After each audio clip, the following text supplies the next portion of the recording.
Good evening, everyone. Is my voice audible?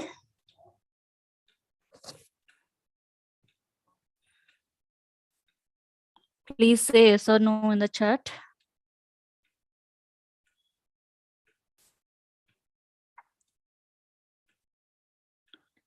And are you able to see my screen? Is my screen visible? And what about the size of the text? Is it clear?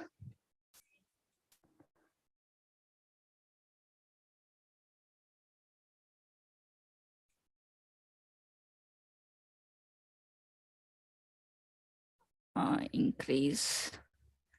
Now?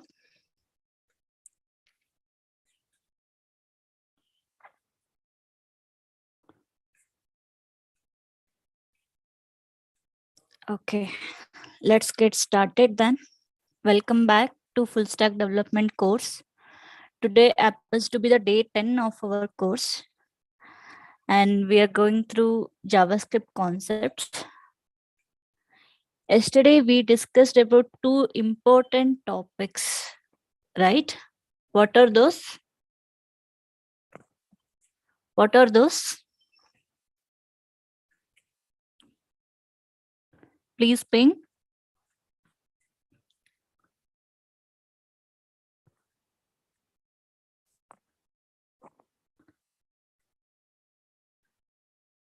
Those are string and arrays.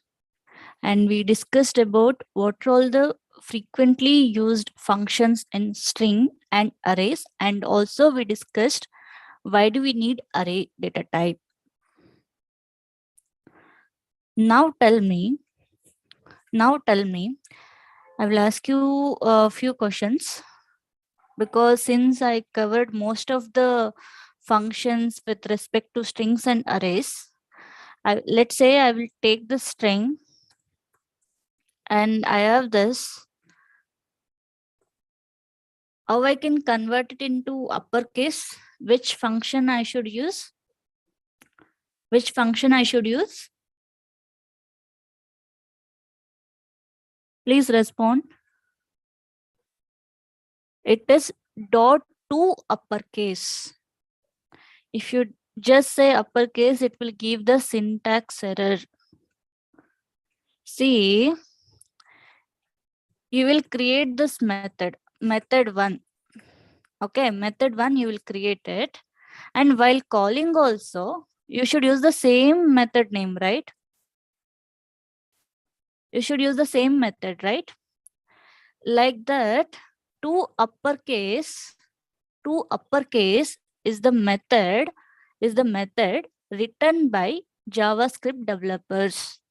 So this is called built-in methods. Even though whether it is built-in methods or normal methods created by you or JavaScript developer, right? The way we should call the method, should be same only.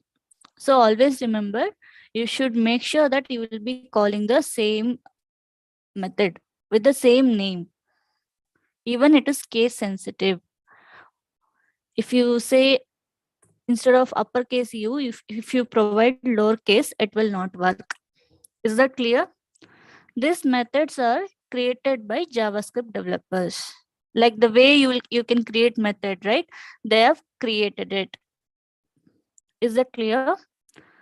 Now I don't ask about lowercase because you already know for uppercase this is a method means. How I can find the length? How I can find the length? Please respond. You're in weekend mode.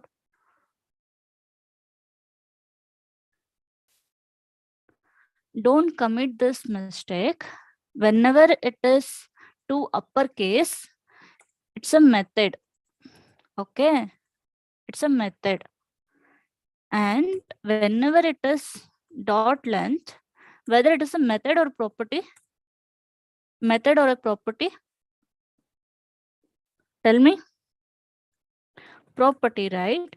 So if it is property, then you should not use braces. Only for functions we should use it. Okay. String length, we can find the string length using this property, length property. Is that clear? And how I can find the first element.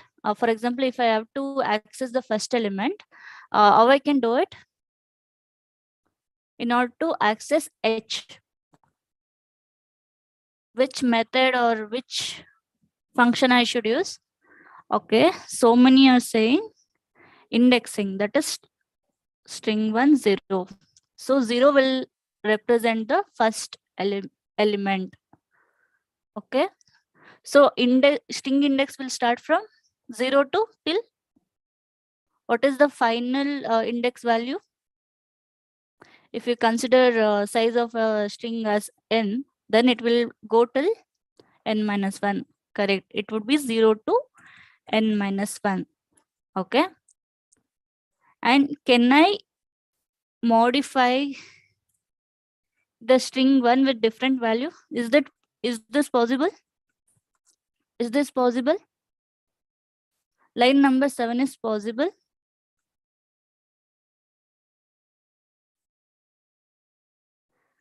And what about this? Line number 9.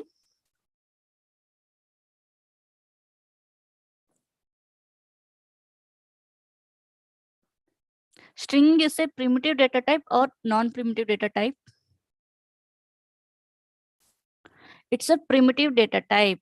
Always remember, primitive data type are immutable. Immutable means you can't change it. This will work. This will work because you're changing the entire reference. First, string 1 was pointing to allow. Now it would be like this. Okay. What I will do is I will share whiteboard. Please observe carefully. Can you see whiteboard now? See, first you are assigning allow. I will add text over here. And then here you are assigning allow. Here world. Okay. See, now you have string here, string 1. Okay. String 1 is pointing, initially string 1 is pointing to allow, right? String 1 is pointing to allow. Now what you are doing is, instead of allow, you are making string 1 to point to world. Okay. Now it is pointing to world. For example, again, if you reassign the value with some other thing, for example, what I will do is I will say here I will give my name or some other string value. String value. Okay. It is string value. Now again, if you reassign, then what it will do is I'll just change the color, and then it will point to this. It will point to this. This is possible. This is possible because you're changing the reference, but it is allow, right? It is I will just select this one. Instead of allow, if you want to make it as world or world, that is not possible. Within the value you can't change. For example, here you are changing only one character. That is not possible. If you want to change, you have to change the entire reference. So this will work and this will not work. I will change it back to VS Code. 1 second. I will share the screen. And this will not work. Did you get it now? Which is possible and which is not? If you're changing the entire reference, then it is possible. If you're changing within the values, like changing W with H, those things are not possible because it is immutable. Is that clear? Any doubts?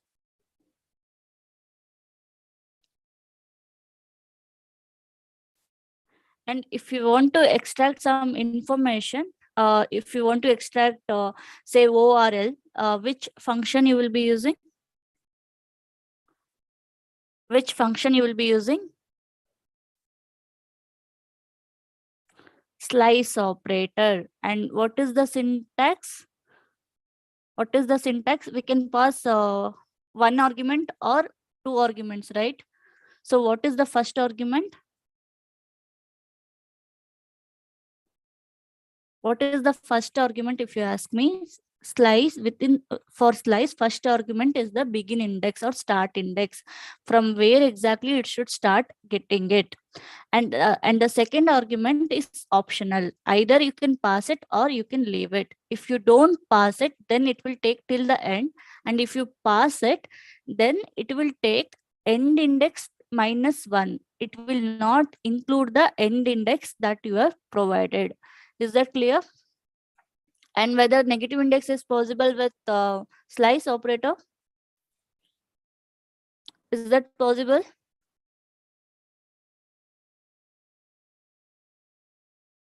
Negative indexing is possible with slice operator? Answer is yes. With slice operator, negative indexing is possible. And negative index will start from right to left, that is from D to W. D can be accessed using -1, and L can be accessed using -2, R -3, O -4, W -5. Is that clear? Is that clear? But the extraction, like if you provide begin index and end index, it will always start from left to right. Any doubts so far? There is one more function, right? There is one more function, substring, that is also used to extract the substring. What is the difference between substring and slice? There is only one difference, small difference. Negative indexing is not possible with substring. Both are used to extract the information or substring, but with substring function, negative indexing is not possible. And we do have sub str method, right? Sub str method.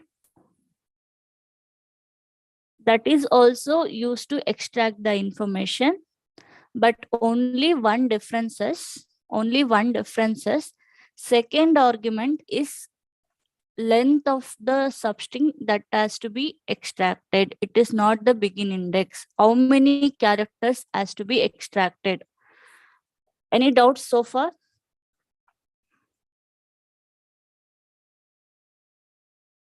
Any doubts?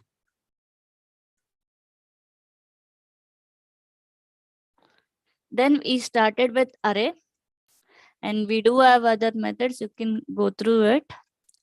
And we started with array. Why do we need array?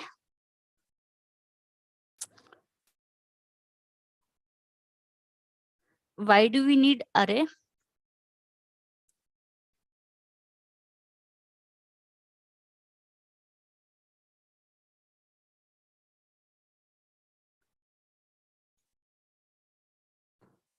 To store multiple values, we need array. Whether can we store heterogeneous data with arrays? Heterogeneous data, if you ask me what is it? Different types of data. Whether it is possible? Yes, it is possible. And how can we declare an empty array? Which bracket we should use?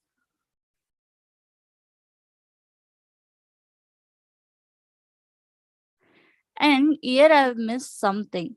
If you say type of array, what would be the type? Anybody can guess? Can somebody guess it? It is not an object. It is not an object. Object is different. Array, type of array is array only. I can prove it to you. What I'll do is, I'll just open the console. This is one more way where we can execute JavaScript. We just have to go to console. And if you have some small dot, what you can do is you can directly run it over here. And you can assign it to some empty declaration. Now it's an array, right? It's an array, right? And if you give type of A, oh, sorry, I have not given, it should be array object. No, why it is, why it is showing array as object?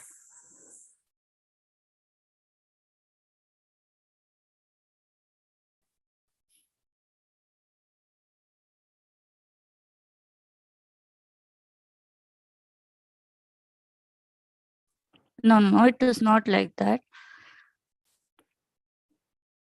It should consider it as array. Let me come back on this. Why it is saying object? Then we must know how we can differentiate between array and object, right? So there should be some way.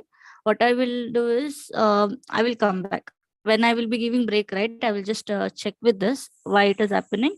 Then I will comment on that. Is that fine?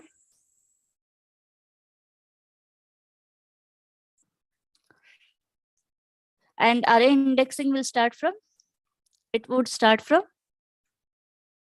it would start from 0. And how we can find the length of an array? Using length property. And what how we can add data at the end? Using which method? At the end. And how we can add it at the, somebody is saying append. It is not Python, okay? It is JavaScript, so it's push.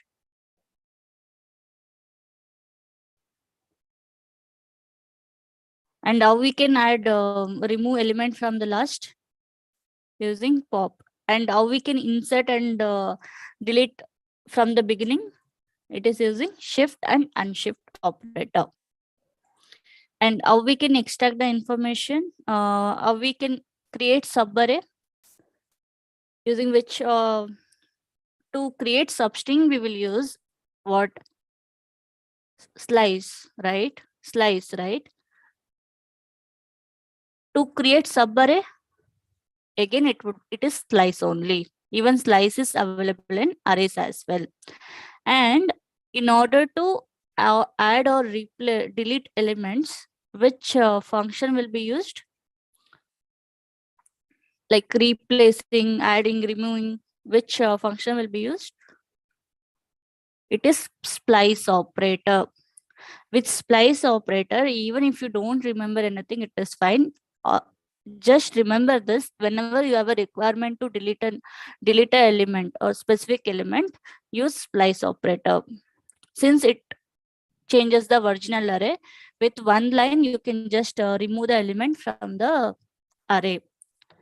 And how I can find the index? By value. By providing value, how I can find the index? Using index of operator.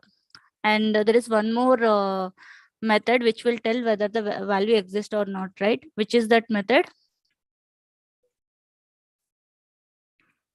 It is includes method. Okay. And we do have other things. It's fine. You can go through that. I've provided this notes in the ExcelR portal. You can go through it. Wherever I felt it requires more information, I've added here. You can just go through that. And I've added few information and note points as well. One thing is, if you want to read more about it, you can read about array destructuring and object destructuring if you're interested. For basic things, it is not required. If you want to excel in JavaScript, if you want to gain more knowledge, then you can go through these concepts. Okay. And I've also added one more note point here. It is regarding not a number. Yesterday we saw using plus operator, we can concatenate with number and string also it is possible, right? Number with string also possible, and as well as boolean with string also possible, right? And if you do any other operations, with a combination of string and number, right? It will give not a number. For example, if you try to divide 100 by string data type s, then it will give not a number. Even for multiplication and even for subtraction, it will give the same error. Is that clear? So I've added this point. You can go through it. Any questions?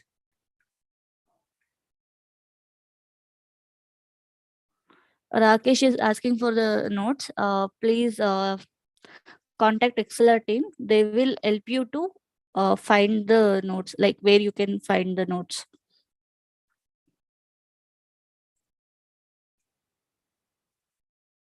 Yes.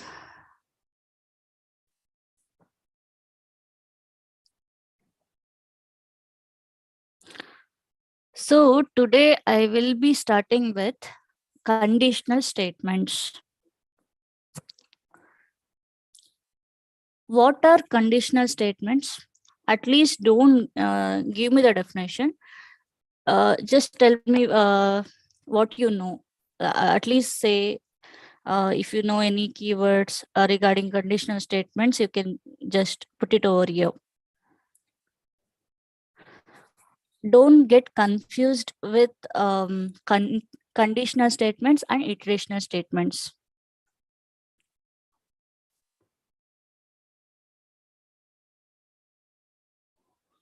Say I will give this example. In our case, till now, we just write the code like this, right? Each and every line will be executed. Each and every line will be executed. Agree? Will like while running it in the browser, you might have observed each and every line got executed, right? I don't want this to happen. Say for example, there is a statement. Okay, I will say from bank send 1,000. Say I will say rupees 1,000. Just think that this is an operation.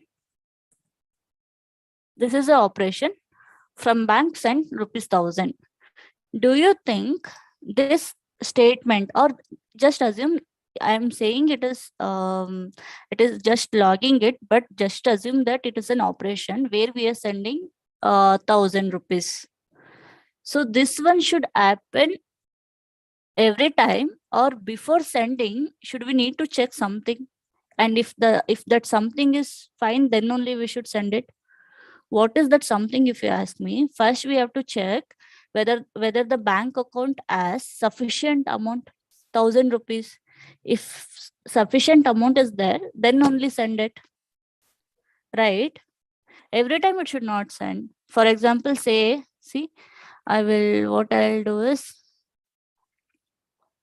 index.html.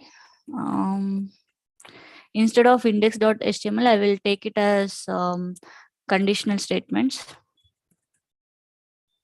And here also I will change it so that you can easily identify.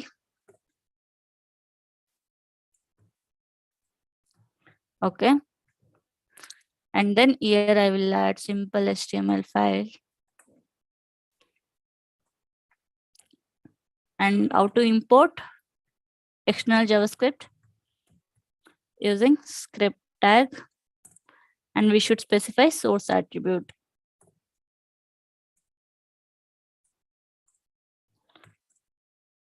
So far we are good. Now I'll say what I'll do is I will run it with live server.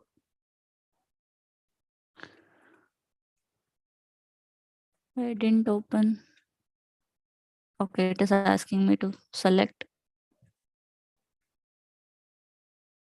Here we will not find anything.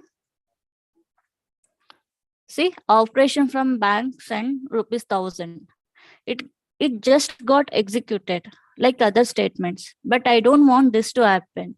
Before that, I want to check whether the bank has sufficient amount. then only it should execute. So how we can achieve, if you ask me, is as sufficient balance. I will say as sufficient balance, and I will set it to true. If it is true, then only this statement should be executed. Okay. How can we do, if you ask me? It is using if. It is similar to other conditional statements in other programming languages. Syntax is if some Boolean condition, I will say, is sufficient as sufficient balance, then within flower braces, you can add this. And if it is not satisfied, then I can say else block console dot. Even without else block also we can achieve that. I'll just say now it is set to true, right? Now it got executed. And if I set it to false, you can see nothing here. So that means no, this operation will not be executed. Is that clear? For if only we can add else condition. If this condition fails, then it will come to this block, and you will say amount does not have sufficient amount. In always remember, with conditional statements, only one statement will be executed. Only one statement will be executed. Either this, or if you set it to true, then this. Is that clear? Any doubts?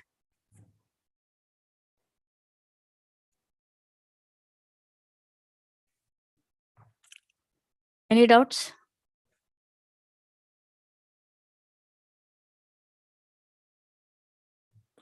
Now I will take one more scenario. I will say color as red. Okay. Red means what? It is danger color, right? It is danger color, right? How we can add? How we can add conditions? How we can compare strings? You know, right? Using what operators we can compare strings? How to do that? How to do that? How I can compare two strings? Which operators I should use? It is double equal or triple equal. Okay. So what I will do is I will say if color is equal to red, I will take normal comparison. Then I should say danger, danger. Okay. And if it is green, I want to say safe. I want to say safe. If it is black, or if it is brown or yellow, then in that case I want to see I want to say no indication. Okay. In that case how we can achieve is using if and else block. What does it mean, if you ask me? I can add one more condition here, like else if. Else if means you have to add one more condition. Color is equal to green, and you can say safe. And there is one more color, right? Yellow. If it is yellow, then it is warning. Correct. I'm just taking this example. So if you want to add multiple if condition, then first condition you can say if, and next conditions it should be else if. Okay. And color is equal to yellow. Then I will say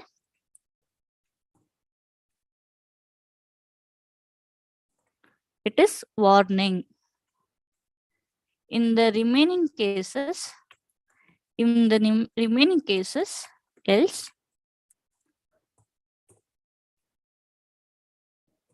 it is It is what? No indication. Now, if you check, if it is red, then it would be danger. And if it is green, then it would be safe. And if it is yellow, then it would be warning. And if I give black now,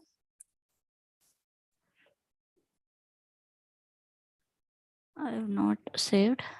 See why it is saying.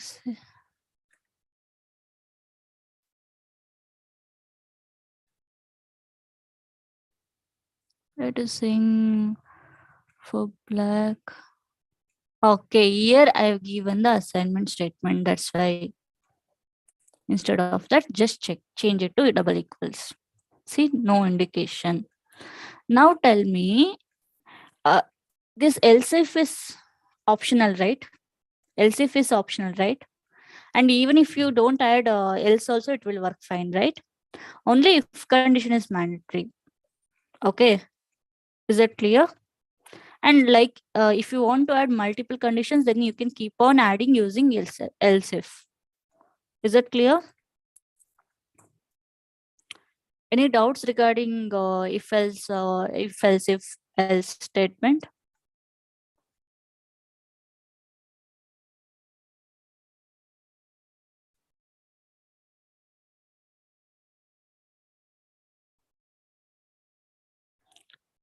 So this is the first one, and then we do have switch statement.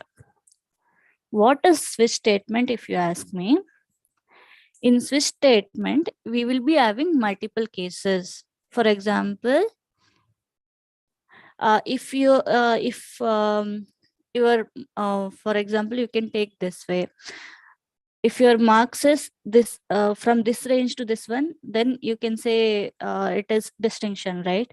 And if your marks is this range to this one, it you can say it is your it is first class, and then we can say second class, and then third class or fail, something like that we can do, right? So there are multiple cases here: distinction, first class, second class, third class, or fail. So I will give this input. Say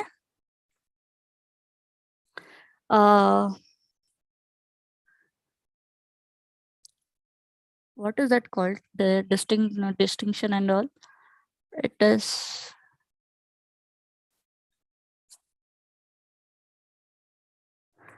criteria. I will assume. Say I will say D. Okay, and what it should print is based on the criteria. Based on the criteria. So I'm passing criteria to this. Okay, I'm passing criteria to this. And here we should print all the, we should create all possible cases. So first case is if it is D, means distinction.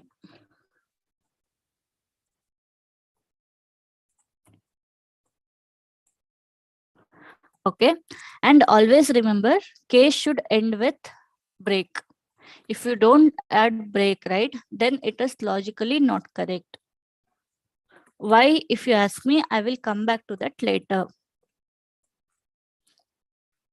One second. I'll just copy the same thing.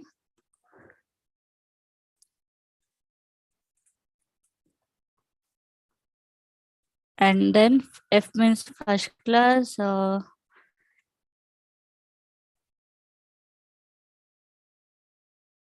S means second class. I will not include failure. I will say, like we in if else if else we have else, right? So else means anything other than if condition.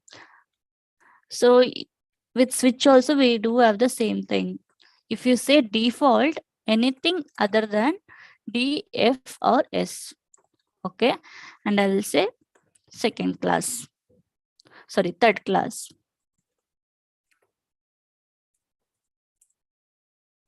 And here break is optional, you can add it, but still you can add it. Now we'll see distinction. And now if you pass it as W, then it will say what? Then it will say what? That clause, because that is the default statement. And I was mentioning you should add break, right? I will tell you what will happen if you don't add break. Now tell me what would be the output.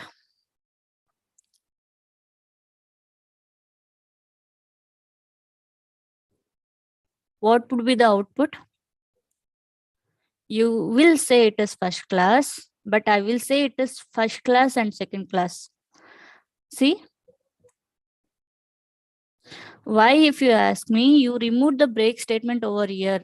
If you remove it, then it will not end here. It will execute next case as well. It will not print D because execution started when the case is F. So it will take this one also.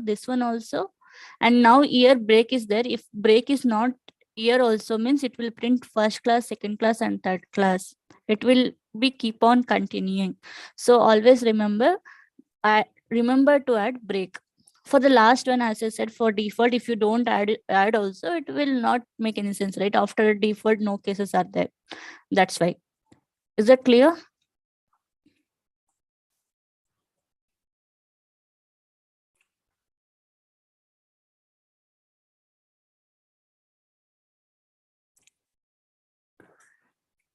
So far, when I was explaining about this if condition, right, I directly gave true value.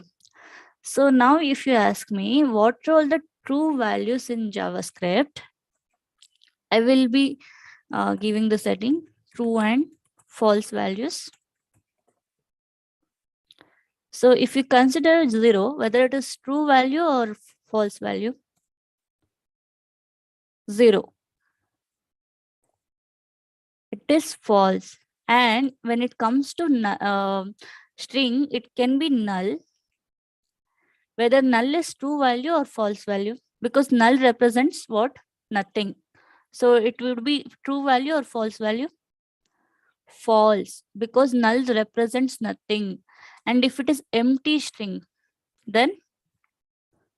empty string, then it is false value, because empty string also there is nothing in that. It is like 0 in number. 0 means nothing, right? So empty string 0, that it means it is nothing, so it is false. And what about boolean false? Of course it is false. So these are the false values in javascript. Now I will say 2, whether it is true or false. True. And I will give you string 1. This is string 1. It is true or false? True. Now I will take one more scenario. I will say empty array. What is the value? Tell me. Answer to this question. Answer to me this answer. What would be the answer? No, it is not false. It is true. Why, if you ask me, even though it is an empty array, it's already created some object, right? Say in this case, it might be array object, or in normal object, if you take, for example, person object has been created. So it is true. It is true only. Both empty array and empty object are true only. So always make sure that while adding some conditional statements, if it is array and if it is object, then you should do something else. What is that something else? I will teach you later. Okay. And now I will say this one. It is of course true. And I will give one more name, ABC. This is also true. And if it is Boolean value true, then it is also true. And I missed undefined here. Undefined, and of course it is false.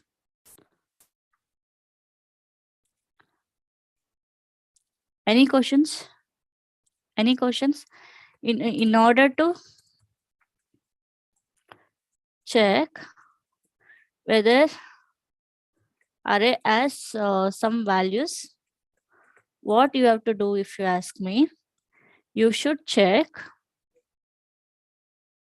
array dot length is more than 0 or not. This way you can check. And in order to check whether object has that property,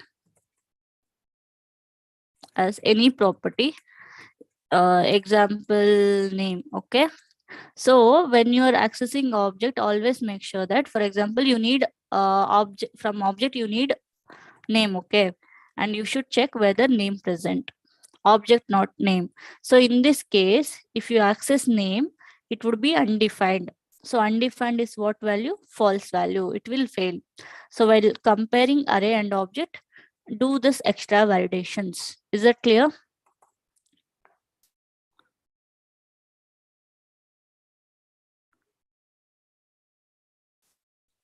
And now we are checking. I will come back to this.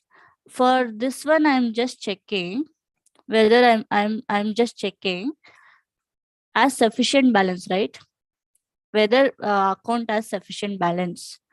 In real time, don't you think multiple validations will be there? Not only as sufficient balance. For example, we have to check recipient uh, account is valid account. We should check, right? We can say is valid account. Is valid account. This also we should check. This also we should check, right? How can we combine multiple? How can we combine multiple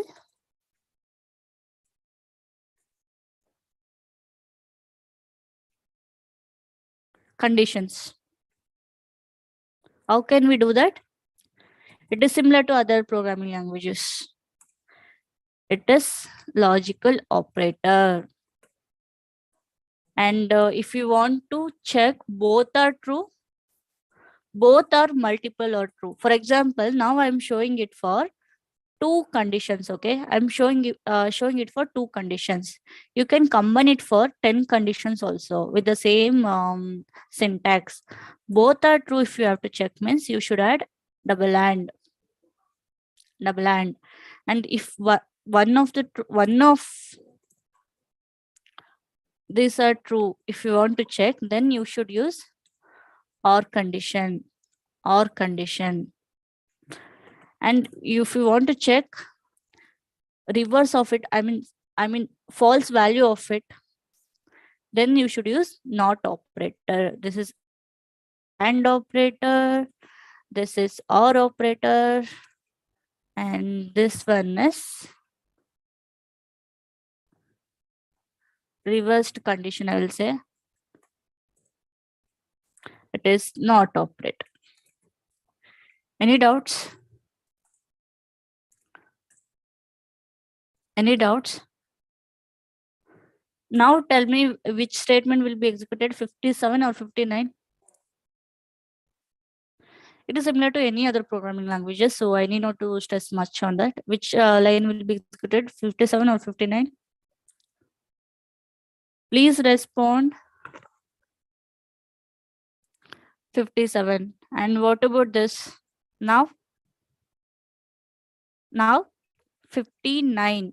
See, both should be true, then only first 57 will be executed. Is that clear? Is that clear? And we do have, like if else and switch, we do have one more operator called ternary operator. So it is similar to if else only. It is similar to if else only, but we can write our code in one line. Okay. How, if you ask me? So this is the syntax.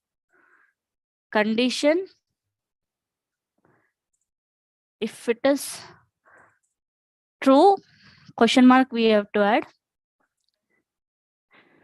This is past statements. If the condition is past, then it would be executed. Otherwise, colon. You should remember like condition, question mark, past statements, colon, failed statements. I will give simple example. Where result, what I will do is I will say I will add one more variable called marks is equal to 87. Marks is greater than 35 means what? We should print pass. Otherwise, we should print fail.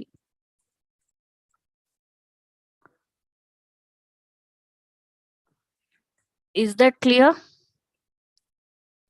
Is that clear? And like other things, here also we can combine it with multiple statements. Here I've taken only one statement, right?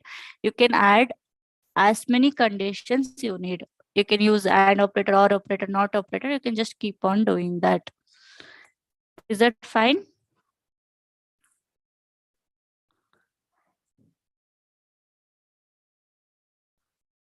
Is this fine?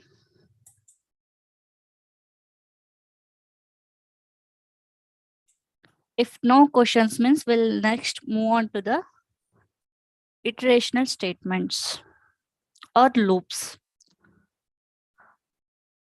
Why do we need loops? In any languages it is there. So you should tell me this. At least you people will be having basic knowledge of C. At least C or C++ will be there. Why do we need loops?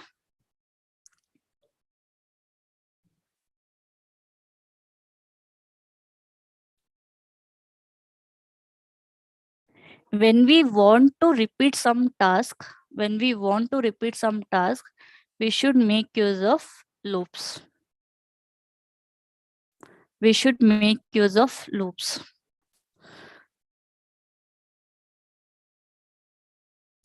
What is that repeat task, if you ask me?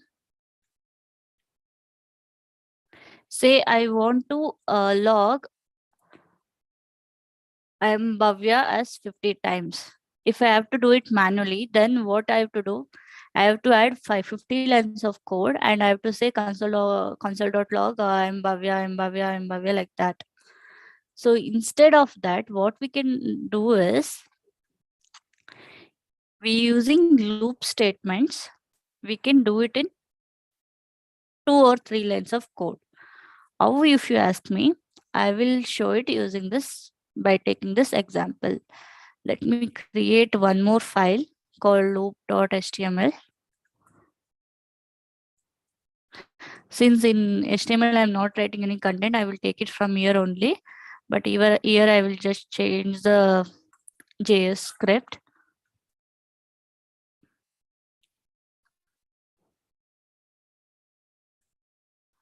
So we do have different loops in JavaScript.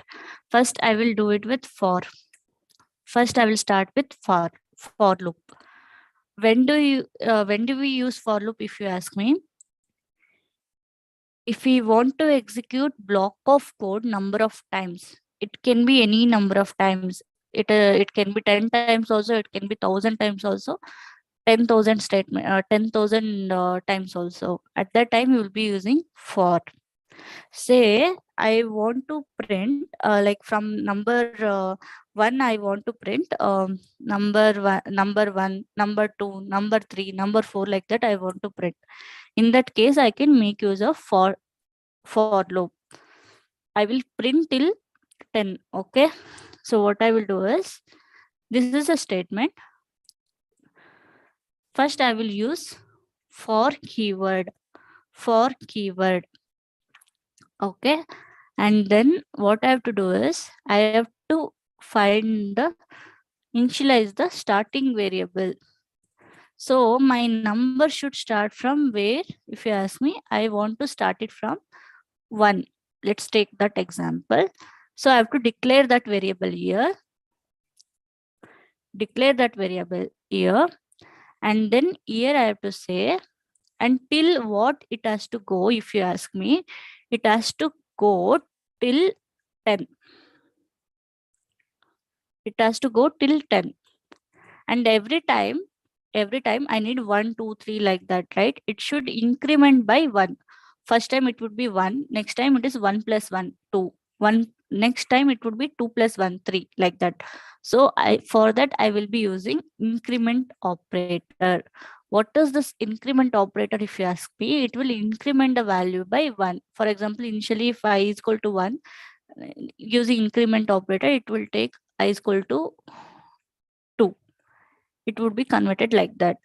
Now, how I can say that, see, this is the initialization part, okay? And this one is, so starting variable initialization, I will say. Here, I is equal to 1 is the starting point. Okay. And then we do have I plus plus, right? So every time how it should be incremented.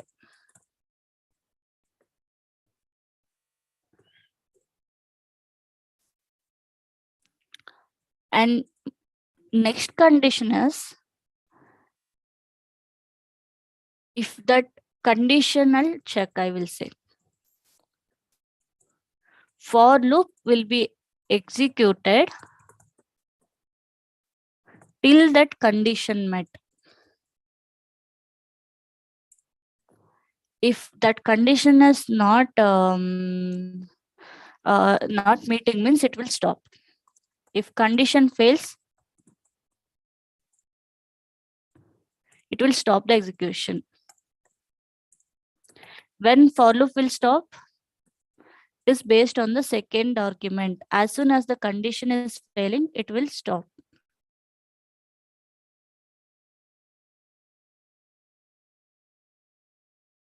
Okay. So for example, it should stop. It should keep on working until and unless I less than or equal to 10, if you agree. Or else we can also say this, if it is less than 11, then it should work. Then it should get executed, because I need till 10, right? I need till 10, right? If I want till 100, then I should just say 100. Any confusions with this statement? It is like, second condition is like, if it is passing, then it will go inside. If it is passing, then it will go inside. If it is not passing, it will not go inside. Is that clear? And here my requirement is what I have to say.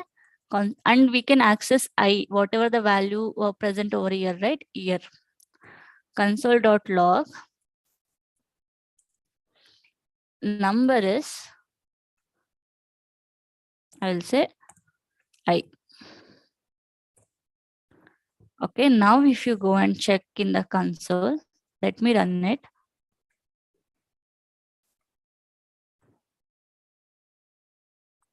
See, number is 1, number is 2, 3, 4, 5, 6, 7, 8, 9, 10. It will print this way. So what will happen is, starting I is equal to 1. And it will check condition is true or false. First time when I is equal to 1, 1 less than or equal to 10. Is it true? It is true. So it will print. What? Number is 1. So after this execution, right, once it is done, increment will happen. based on last condition. Last condition, what is say I is equal to I plus 1 or I plus plus, both are same only. So now value of I is what? 2. Now again same thing, condition is what? 2 less than equal to 10. Is that true? So true, it will print true, and again increment will happen. Any doubts how it will work and all? Any doubts? So last, I will come back to the last value. Okay, so for 10 also it will get executed because I is equal to 10 only. Now I will become 11. I will become 11. Now it will check condition is 11 less than or equal to 10. It is false. So terminate. Is that clear? Can I prove this one? Can I prove this one? After I is equal to 11 only it stopped. Can I prove this one? If I print I over here, value will be what? It's 11. When it is 11, it stopped. When it is 11, it stopped.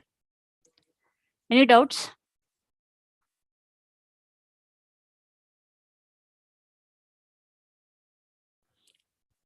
Any doubts?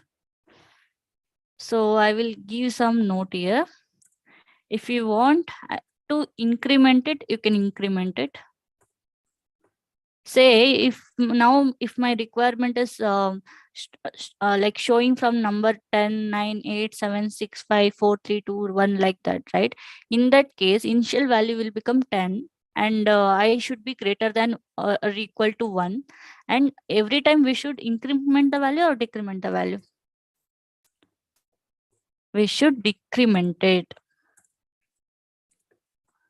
Decrement by 1. What is that if you ask me? Now I want to do the reverse of it. I want to do the reverse of it. So starting I want 10, right? Starting I want 10. So add the initial condition 10. So it should print till it will become 1. So I should say I should be greater or equal to 1. And now if you see, and the final value will be, I will become 0. See 10, 9, 8, 7, 6, 5, 4, 3, 2, 1. Any doubts? Any doubts regarding this? And similarly, now if I want to print only odd number, how I can do? Odd number means how I can do? I should print 1, 3, 5, 7 like that, right? Every time it should increment by 2, right? In that case, how we can achieve, if you ask me, it is using this I plus equal to 2. Increment by 2. I'll take the same thing. And first it would start from 1. So it should print till 9. Okay, here instead of this, what I'll do is I will add this. Now if you go and check, see 1, 3, 5, 7, 9. And similarly, if you want to decrement, you can use.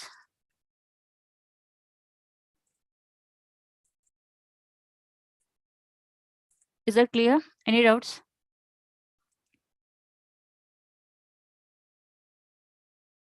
What I'll do is I will take the same thing and I would start from 10. I want to print the even numbers from in the reverse order, like 10, 8, 6, 4, 2 like that. Then what I will do, I will initialize it with 10 and I will say it should be greater than or equal to 1. Anything is fine. You can use the same condition.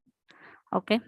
And then I will say minus. Now if you see, it will decrement by 2. 10, 8, 6, 4, 2. Any doubts? Any doubts so far?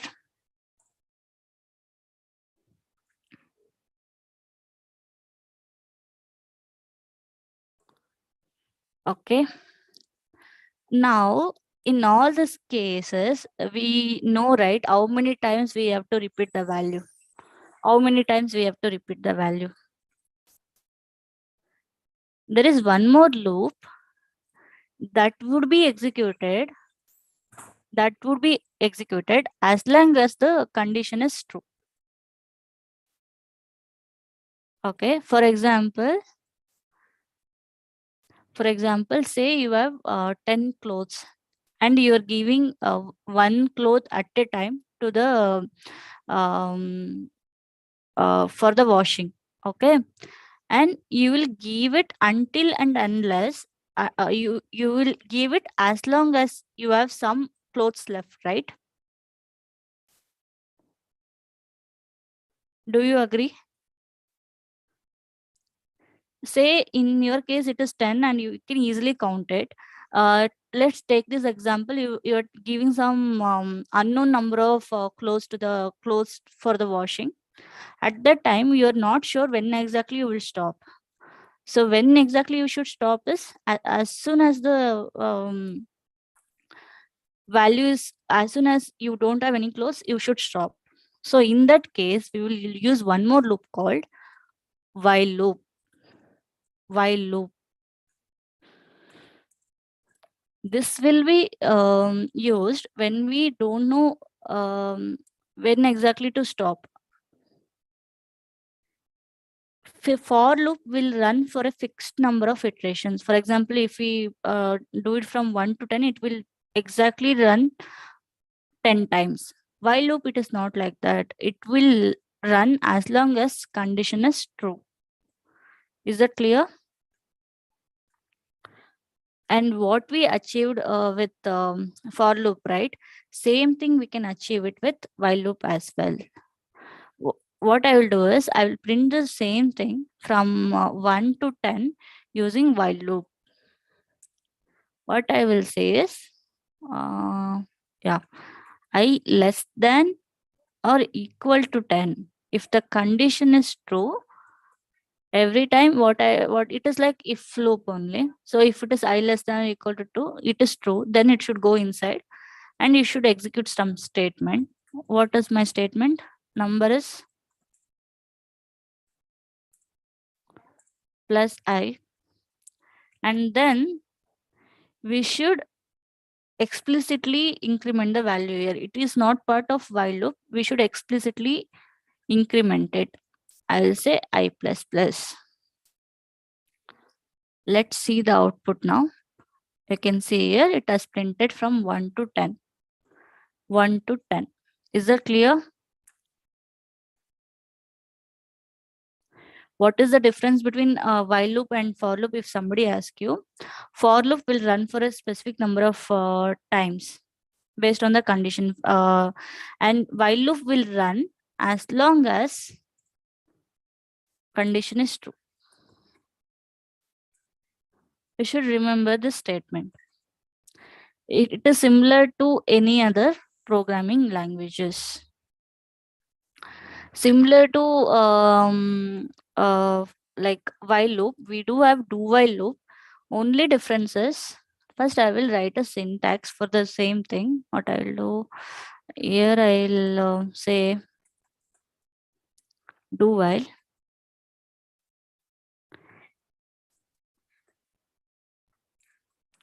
First, what it will do is, first it will execute the condition. First, it will execute the condition. I'll add the same thing here. Number is high. And it will add increment also. And later, after executing, it will check whether I is less than 10 or I less than equal to 10.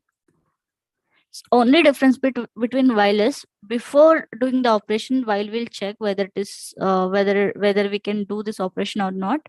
Do while is like first it will execute the statements and then it will check whether the condition is true. Is that clear?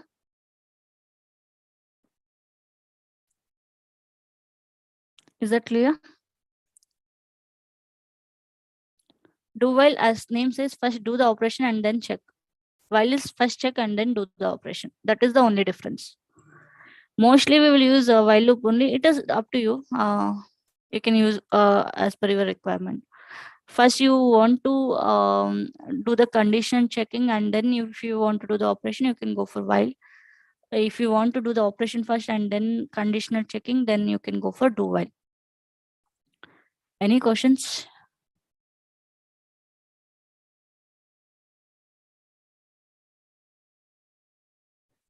Now I will teach you two important topics. I will teach you two important topics: for in and for off. What is this if you ask me? Say for example, you have created object with some n number of properties and behaviors. N number of properties and behaviors. Let's take this one, person. Same example, I would have taken student only. What I will do is I will add some properties. I will take from, okay.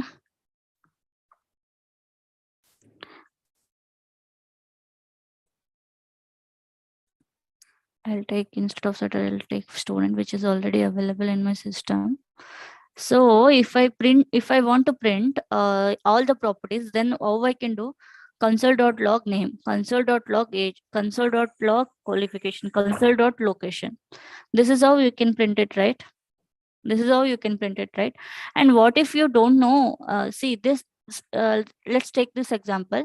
It is coming from different system altogether, and you don't know what all the properties are available. Without property name, can you print the value of an object? Yes or no? Yes or no? Without knowing it, it is not possible, right? Without knowing the property value, you can't print it. How we can print the values if you ask me now? It is using this syntax, foreign syntax. What is this if you ask me? I will use for loop, and I will create one variable, property or prop1 or prop, you can say prop in. You're declaring one variable here, and that will point to each property. Like for the first iteration, it will point to name. For the second iteration, it will point to age. For third iteration, qualification. Fourth iteration, it is location. And once it is done, once all the properties are done, it will execute it. It will terminate it. Now I will print console.log prop. We'll see it quickly. See, it printed everything: name, age, qualification, location. How it is working, if you ask me? We are creating a local variable, variable inside for loop, right? Prop. It is for the first iteration. It will point to first property. First property is what? Name. Second iteration point to second property, that is age. Like that, it would be keep on continuing. See, in my case, it is only four properties. That's why it stopped after fourth one. If we have 100 properties also, it would be same thing. And then finally, last property, last iteration. After last property, what will happen?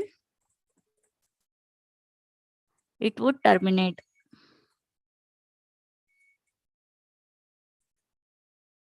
Is that clear? Is that clear?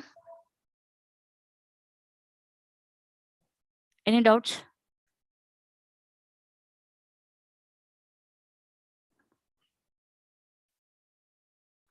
And now we are printing only the property, right? And what if we want to print the value? You know the syntax. See, don't say student dot prop now. Student dot prop, if you do, it will define, it will create undefined, that you know. It is dynamic property. It is dynamic property. So which notation we should use? Which notation we should use? Yes, it is bracket notation. So we should print this way, student prop. I will add a colon in between. Is that clear? See, name, Sachin, age, qualification, location, Bangalore. Any doubts? Any doubts? Now, what is this for of, if you ask me? In order to iterate an array, we will use for of. Okay, I will create an array with some random value. You can say array of 0, array of 2, array of 1, 3, like that. You can keep on continuing. But there is an alternative approach here with for of. Here also same thing.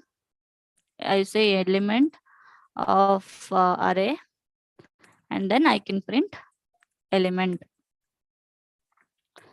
It is similar to object, but instead of in, we will use for of. See, 55, 66, 122, 455, and it will terminate. And whatever we achieved here, right, we can achieve the same thing using indexing as well. How, if you ask me, you know the starting condition. Array index will start from 0. I should be less than array dot length,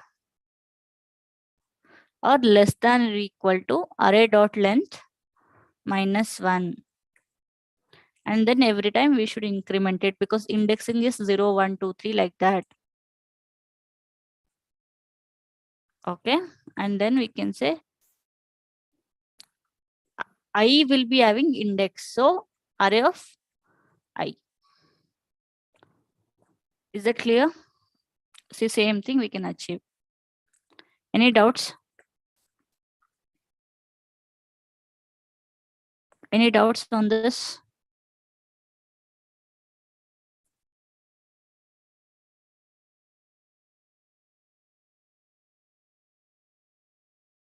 Any doubts?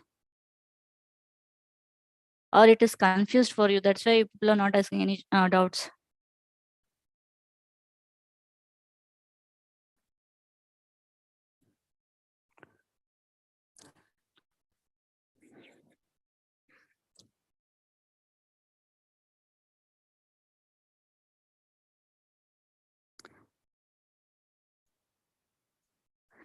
Now we covered the basic part of JavaScript. Okay, so when I was explaining about JavaScript, I told it is for the dynamic page creation, right?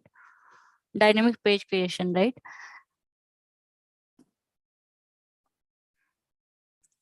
Is it right or wrong?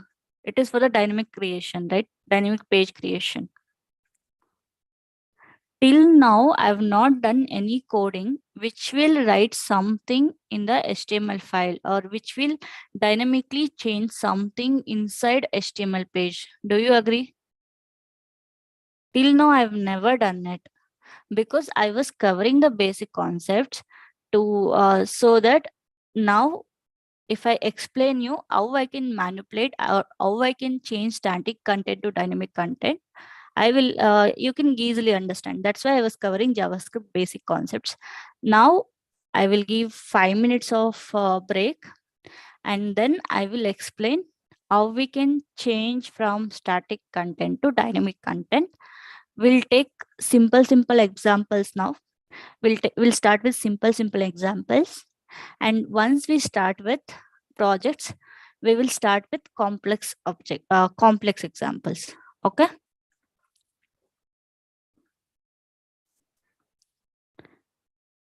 We'll quickly have a break now, or shall I continue with dynamic page creation?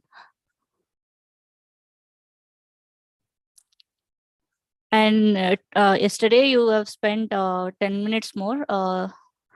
Today I will leave you early. Okay. We'll cover simple concepts and then I will leave you. Okay. Okay. Take 5 minutes break. We'll start exactly at 4 minutes break. Sorry. We'll start exactly at 2020.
Can we start with the DOM manipulation now? You might be asking me, what are you saying? What is DOM? In order to create a dynamic content, you should aware of one concept in JavaScript called DOM. Then only you can easily understand how you can change the content dynamically. I've shared my screen now. What is DOM? Any idea? And why do we need DOM? Any idea on this?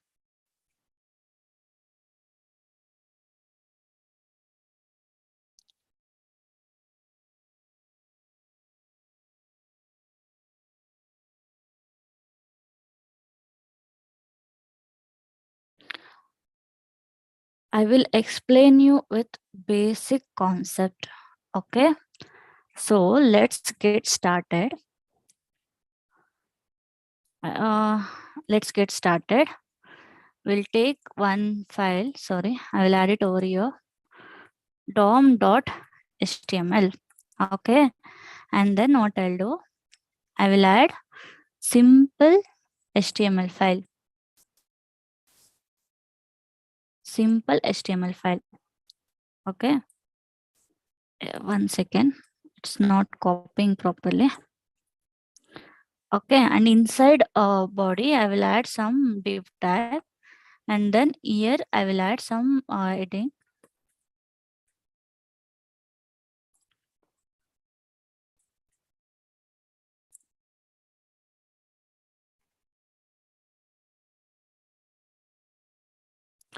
Now I will run it.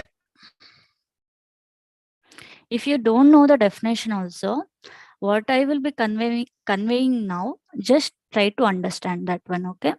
DOM abbreviation is document object model. And if I tell you it is the interface between JavaScript and browser, can you understand anything from this definition? That is the definition of DOM actually. It is the interface between JavaScript and browser. If you tell this thing in the interview, it is enough. But you're not getting this term only, right? If you don't know what is that, then if you remember the definition also, it is of no use. Leave about DOM now. Let's try to understand. Let's try to understand how we can update, or modify existing HTML elements. So for dynamic type language means that is the concept, right? We should be able to change things dynamically. For example, now it is displaying heading 1. I should make it as heading 2. That should dynamically happen. That is my point, right? So how we can do it, if you ask me, what I will do is I will share my whiteboard. One second. Can you see it now? Can you see the whiteboard now? Whenever you create, just assume, here I will add text. Okay. Just assume here I will add text. Okay. And then I will explain. You will just write this code in your browser. Just assume this one. If you just write this one, what browser will do is it will create HTML node. What is this node, if you ask me? It is a reference for this particular element. So what browser will do now? It will create which node? Tell me. It will create which node? It will create HTML node. HTML node. And what is it, if you ask me? It is, one second. It is what? Node. Okay. It will create a node. Okay, and for each node it will create object. So now tell me, browser has created node for this, and each node it would be having it will create objects for each HTML. You can take this HTML as object. Now tell me, if you take this HTML as object, can we update object? Can we update object? Tell me. Can we update, or what I can do? Can we perform operations on objects? Is it possible? Answer is yes, right? This answer your first question. How can we dynamically change the values? Browser will create node for browser will create node for each HTML element, each HTML element, and it will create what? Object for each HTML element. So once it is object, our job is easier. Once it is object, our job is easier. We know the object manipulation. We can manipulate our object this way. Since since it is object, so we can create dynamic content. Are you clear now how we can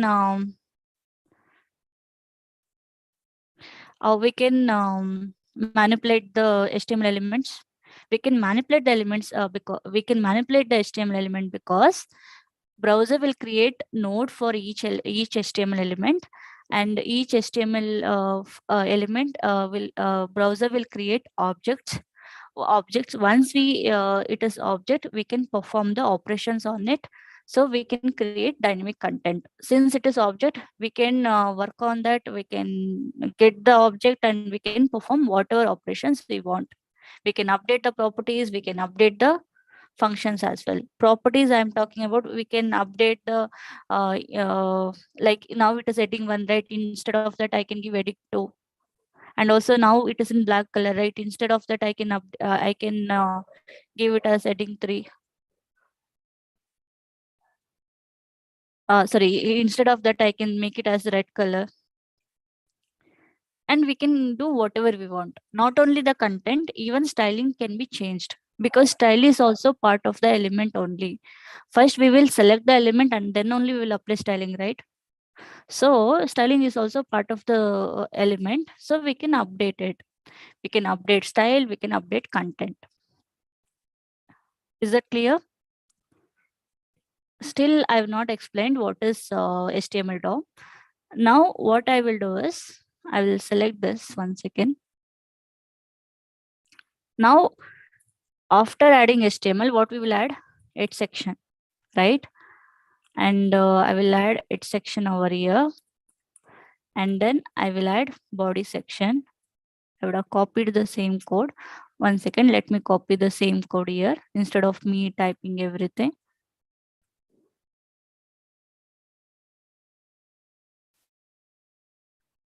Okay, this one I'll move this one once again. Oh, happened. I will copy the entire HTML file once again.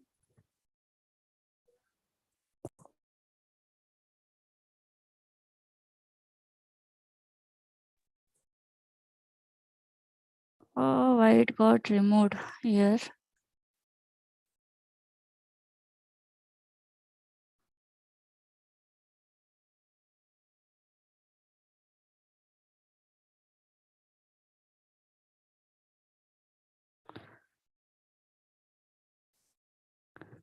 Some more redo operation, it is not taking whatever I've written. At least you understood the concept, right?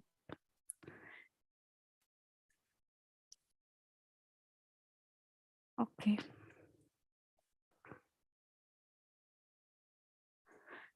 So this is the basic structure, right?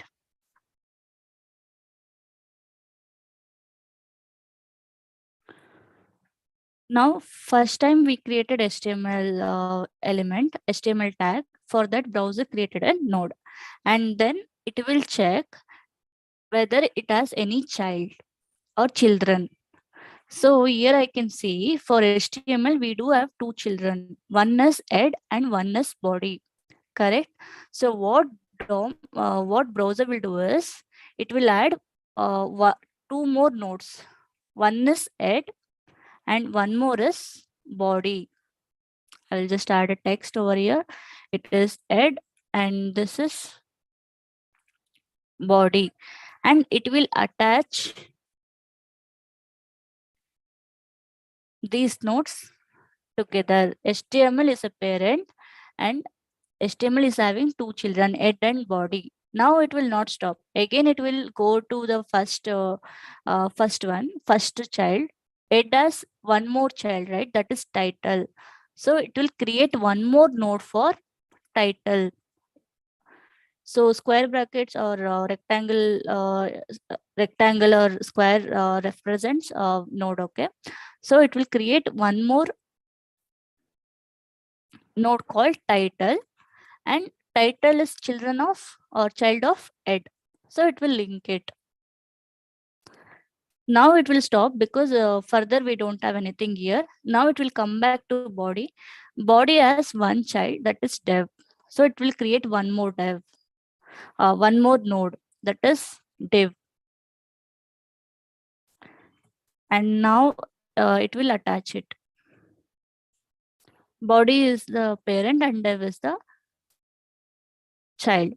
And for div, we do have two children, H1 and P. So it will create two nodes. And it is, this one is H1 and this one is paragraph.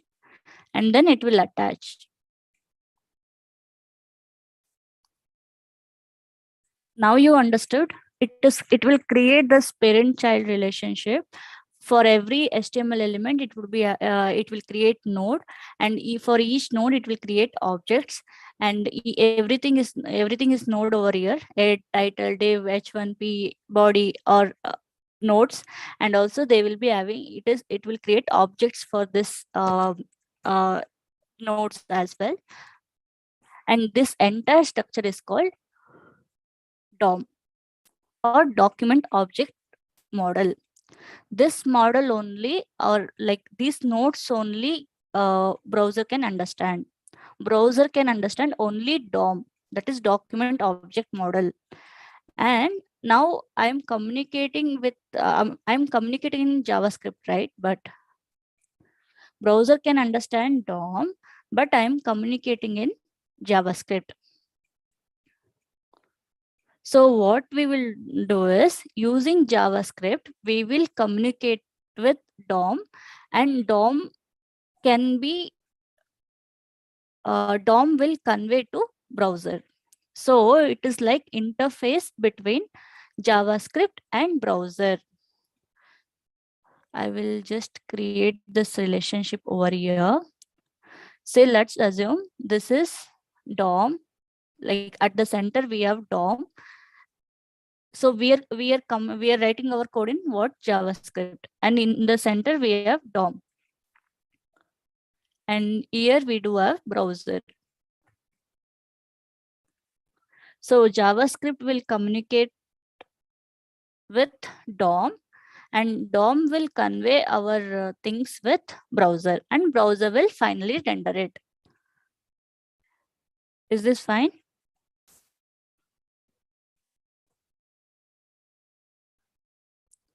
Any doubts? So if somebody asks you what is DOM, it is interface between JavaScript and browser. JavaScript will communicate with DOM, and DOM will convey our message to browser. And how we can create dynamic content if somebody asks you? Whenever we create some HTML elements, it will create the nodes, and it will create child nodes, and it will create objects for each nodes. And using those objects, we can We can change the content and also we can change the style. Any doubts?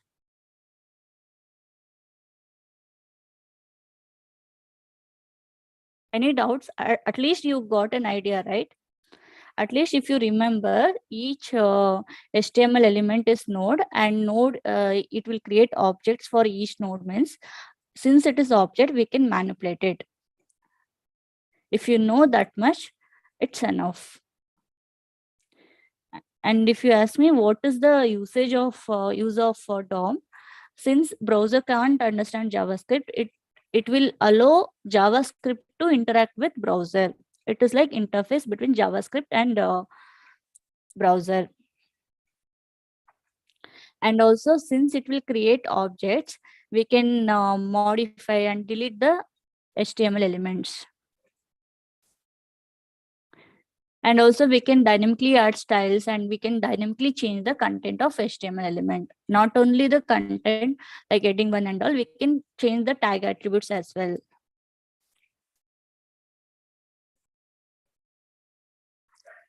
Let's try to create our first dynamic content. Okay. So what I'll do is, I'll share my screen. Is my screen visible? Is my screen visible?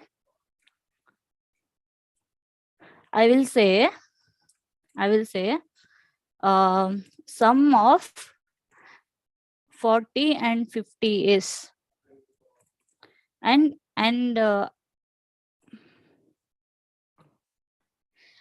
always remember, we should add script just before body. Even though it is part of a tag, we should add it over here. I've already given the example why we should do it. If it is doing some backend call and all, at that time screen will be empty. Instead of giving that user experience, what we can do is we can add script tag at the end, so that JavaScript will load after HTML file. So here only I will write a code.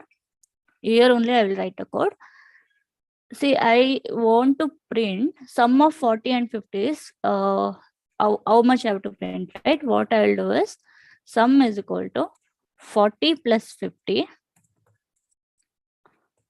and then I will just add console.log sum.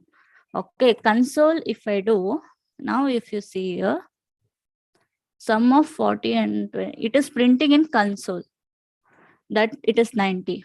I don't want this thing to happen. As I said, it has to print over here. My requirement is it has to print over here below this one. So what I will be using for that, if you ask me, it is document. It's a DOM object, and you need not to declare this one. It is by default available. You can directly use it. And to write some content, you should use write. And write ln means it will print one by one, line by line. If you just want single statement, then use write, and then you can say sum.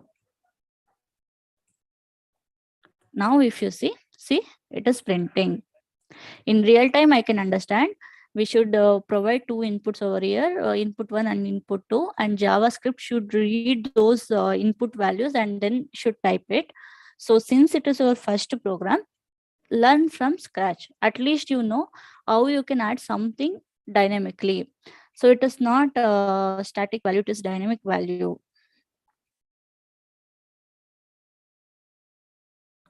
Is it clear?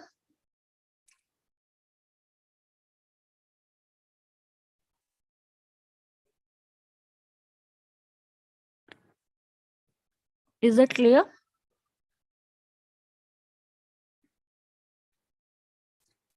So this is our first dynamic content. What I will be doing is, since yesterday I took 10 or 15 minutes extra, I will leave you today. I will leave you at 8:50 itself. Now we'll keep 10 minutes for Q&A session. Okay. Please ask your doubts here. Please ping your doubts.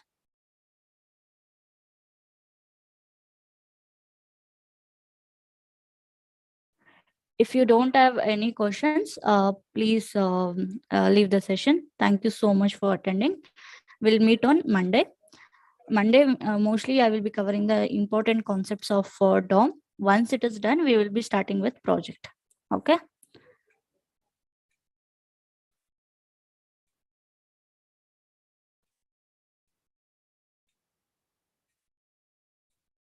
Yeah, project we will be covering next week.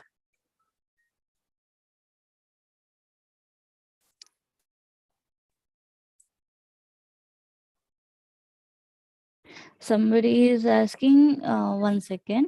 When will you start backend classes? Uh, Please check with ExcelR team on that. I'm not sure who will be handling backend classes. Uh, uh, as of now, only this 30 hours of class has been planned. Please check with ExcelR team on that.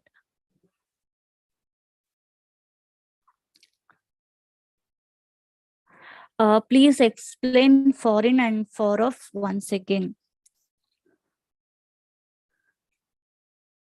I need not to explain much here. Just remember, foreign is for the object, for iterating over object. Of is for the array. So whenever you create one, declare one variable, each iteration it would be pointing to the first property, and in array it would be pointed to the first index value, and it will iterate till the end.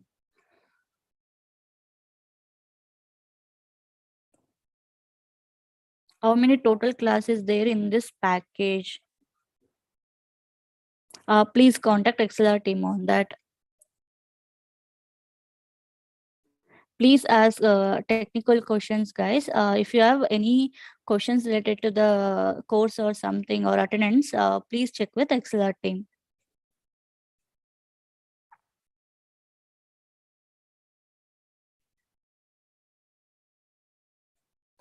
Ternary operator is similar to if else condition. Only one difference is we can achieve it in single line. If you don't like ternary operator, if you can directly use if else. There is no special use case where you will be using ternary operator. Tomorrow is holiday, yes.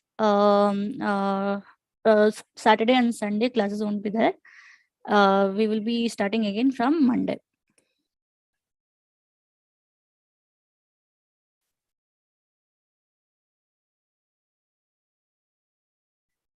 Any other questions?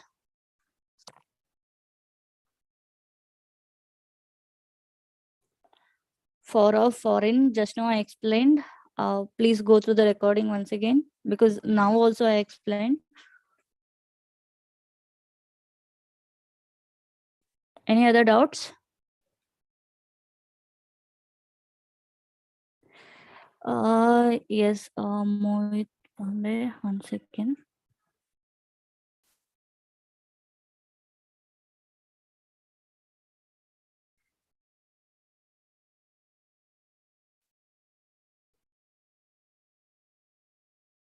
ES6 features I will not be explaining, but we have already covered most of the things, like let const, all are part of ES6 only. If you just see what all the ES6 features available, most of the things have been covered as part of this course. But particularly, I will not be explaining what are all the ES6 features available. Yeah, somebody is asking, is sufficient to use okay. Console.log is just for our reference. Document write is enough.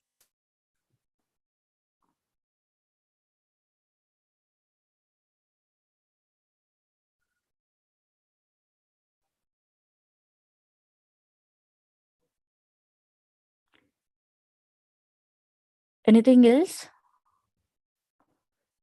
Thanks for your feedback. How many languages are you going to cover regarding JS? Sorry, I didn't get that question. In JavaScript only, JavaScript would be covered.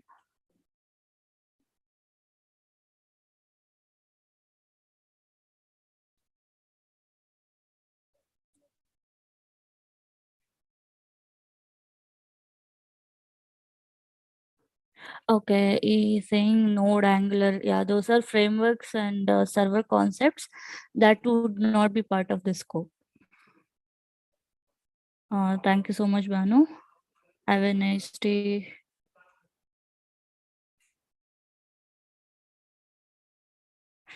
Database, we have covered the basic concepts. In the next sessions, after 30 years of content, they will be covering more on database and backend stuff. In this 5 days, right? Next 5 days, Monday to Friday, there we will not be covering backend.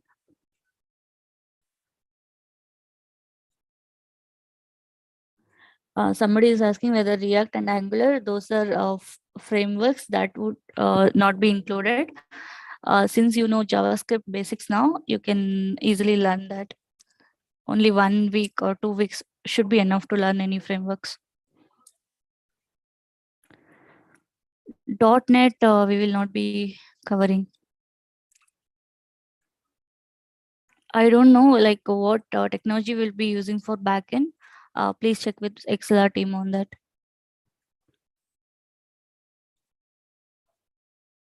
Thanks, Krishna Mohan.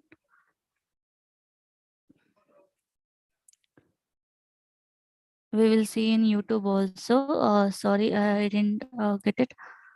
Okay, you will watch videos in YouTube also. Thank you so much. Thanks, Mohan.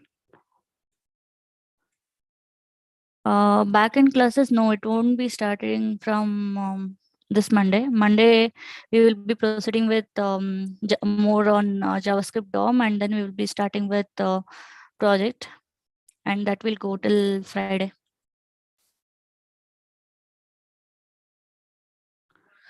For the backend stuff, Rakesh, please contact ExcelR team. Ma'am, can we also discuss about React.js as part of this course? No, Sai.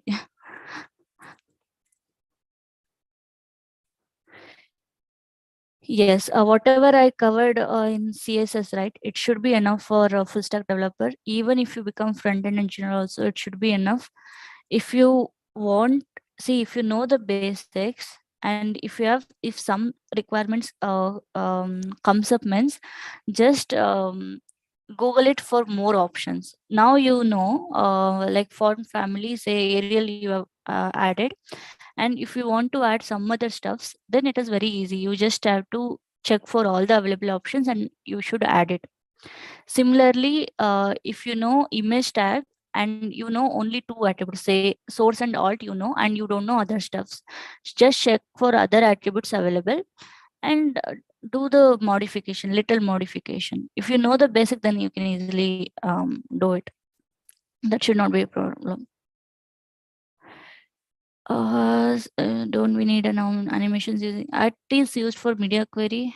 Are you asking about media query? Media query is not required because you can achieve responsiveness using Bootstrap. Thanks, Lokesh. Ma'am, how to contact XLR team? They will share the email ID with you.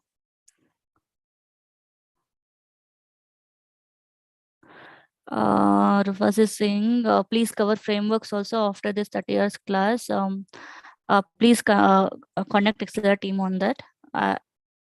Till 30 years I will be covering, and after that I'm not sure who is going to take it. After JavaScript, any more classes? Regarding classes or frameworks or backend content, please contact XLR team. Any other questions? We don't cover mixed colors. It is not part of this course. Sidhu Sai, great explanation from you with which line to line explanation. Thank you so much. Thank you so much, Sidhu Sai Krishna. Thanks for your feedback. Thanks, Mohan.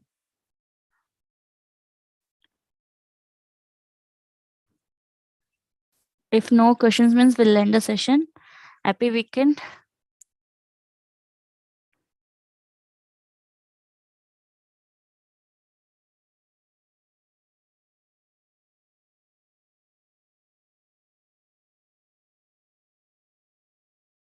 Happy weekend, everyone. Bye.